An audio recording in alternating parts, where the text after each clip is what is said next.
Okay, here we go again. How are you doing today? Down here in good old Slovenia, I'm having really hard time because the summer just doesn't seem to arrive. It's 10 degrees Celsius today.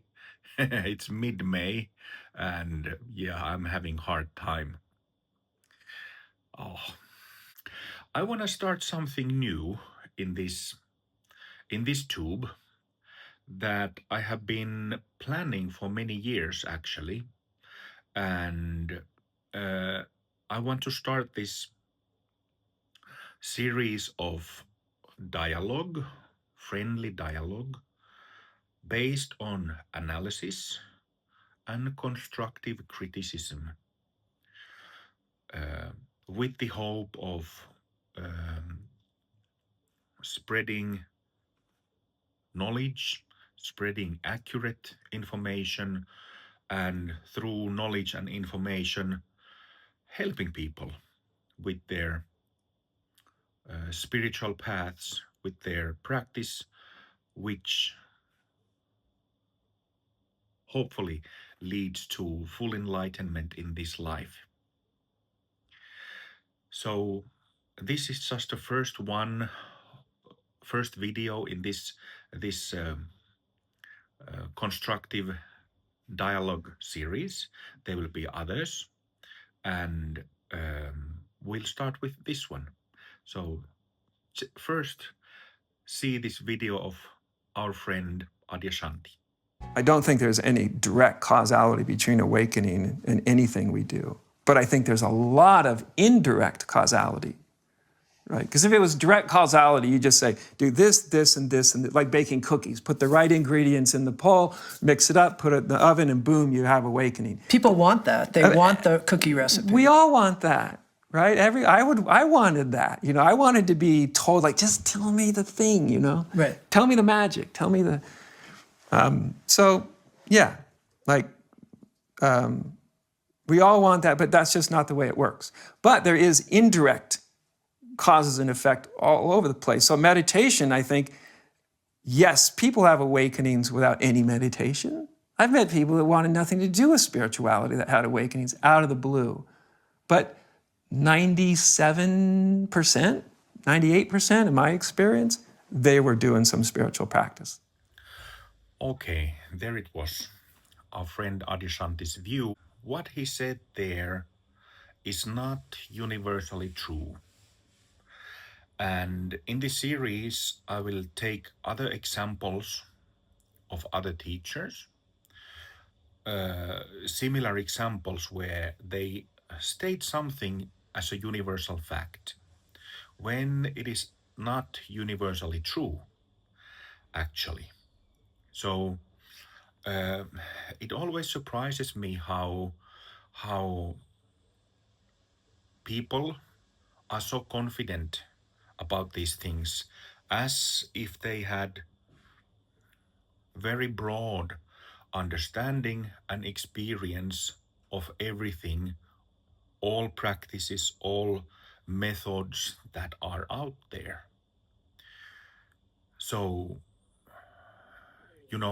I do not know the details of Adya's training, except that I remember many years ago listening to one of his interviews where he spoke that he was a Soto Zen practitioner in United States as a young man.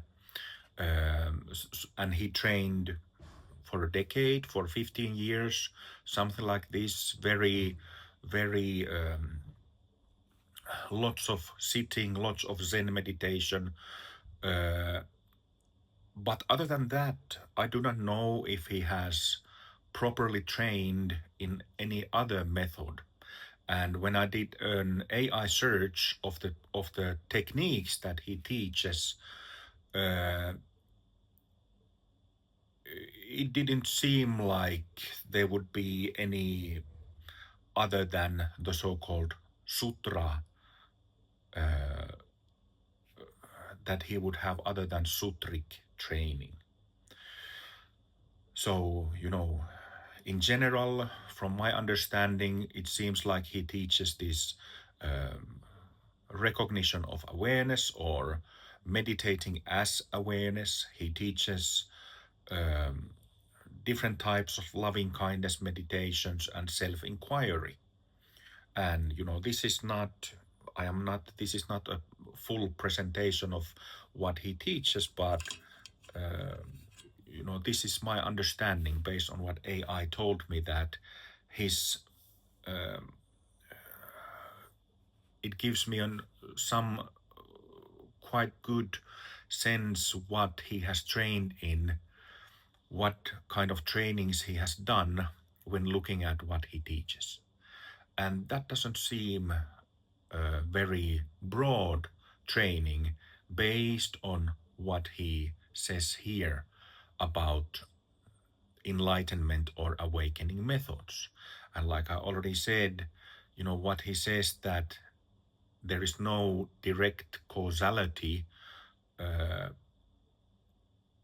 that you cannot basically do a technique and it would lead to awakening experiences, or not to even mention full enlightenment. He says that there is no direct causality, that there is no, he says that we all would like to have a cookie recipe and put all the ingredients in one by one to then have perfect cookies, but he says that no such recipe and no such cook exists. But this is incorrect. This is completely wrong. And I've seen the same things said by, I will give examples of this in later episodes in this series, but I've seen the same thing said by actually at least a dozen very, very well known, very famous Zen Buddhist teachers and masters who say the same thing, that there are no techniques that generate awakening, generate kensho. But while this might be their personal understanding and experience, that is also not true universally. This is simply not true. And this is the reason why I said that, even if you have, in Adya's case, a very famous teacher, he's, I don't know how many millions of books he's sold, and how many millions of clicks he gets in YouTube. So very famous, super famous. So, but it doesn't matter if one is famous or if somebody is even a master of a specific tradition. If you haven't extensively trained in many systems taught in the world, how can you say? How can you make such a generalization? How can you make such a universal statement? And this, in my experience, having done very extensive training in many methods since I was 7 years old, I'm 47 now. Oh, it's 40 years this year. I started my formal training in 1986 with my judo teacher, who also taught me shiatsu and meditation. So it's been 40 years this year, and there are so many trainings that I've done and still continue to do. So lots of different methods with many different teachers, many different teachers all around the world, plus of course my masters.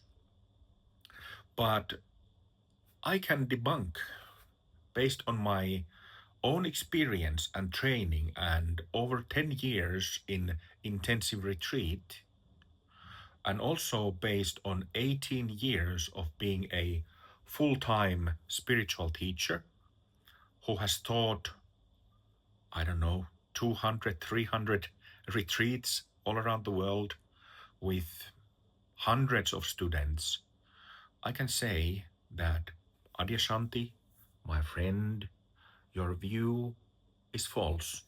Your view is wrong. And the reason why I wanted to make this video and the next episodes in this series is because people should know about this. The harm that comes from these generalizations, these universal statements that are inaccurate and misleading, is that there are thousands and thousands and tens of thousands and hundreds of thousands of people who listen and take seriously what these famous teachers and masters of particular traditions say. They take it seriously and they believe in these statements when they are actually false. And this is something that I have, because I have seen like the statement made by Adyashanti in this video. I have seen similar statements over the years many times. I often wondered how these individuals, these people, these teachers, these masters, how do they have the confidence to say something like that? How do they have the confidence? Like if they really have done training in only one tradition, with one teacher, how can you say that?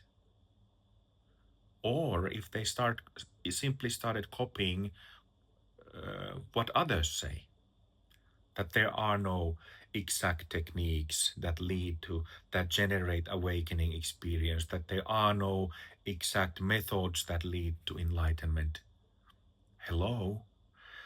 Nobody became fully enlightened, a fully enlightened Buddha. Nobody attained the so-called Sambodhi, Anuttara Samyak Sambodhi, accidentally, without exact cookie recipe. No one did. And this was really the whole point of great masters as well as their followers who became fully enlightened masters. This was the whole point to give teachings, teach a theory and give practices that take you to this Sambodhi, this full enlightenment. And this was the whole point. So maybe that's enough, for this video, 10 minutes. Like I said in the beginning of this video, I wanted to make this and start this series to bring accurate information and to start a constructive dialogue and to express analysis and constructive criticism about these things that are said by famous figures and famous teachers but are inaccurate, so they need to be rectified. And I hope that this video will be taken in this way, with understanding that I'm just trying to correct things for the benefit of all beings and for the benefit of all you listeners and watchers. So thank you for your time. Thank you for watching this video, and I'd be happy to hear of you in the comments below. So please leave a comment, press like and subscribe if you like this one, or if you enjoyed any other of my videos that I've made. So yeah,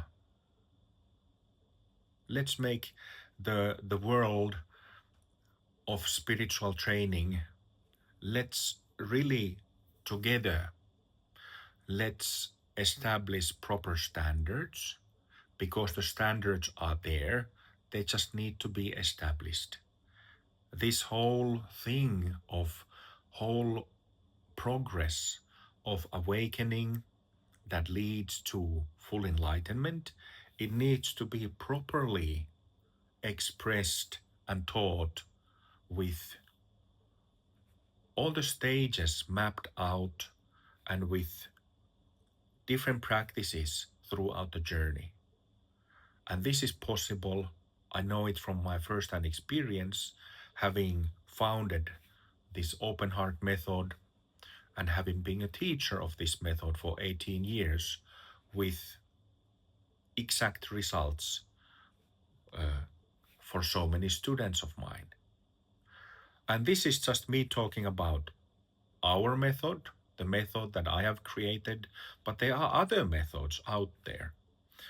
Just as a small side reference, I spoke a decade ago or something like that, I spoke with a Danish tantric Buddhist teacher and translator Erik Pemakunzang. We had this dialogue for some time about awakening techniques. And he was interested in the two-part formula, which is a simple, small, concise technique that we use in open heart to generate the first awakening experience.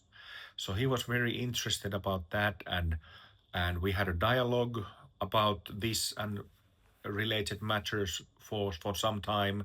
And he said that that they also have in his tradition that his teacher has a technique that is almost identical with the two-part formula. So he comes from Tibetan Mahamudra and Dzogchen lineages.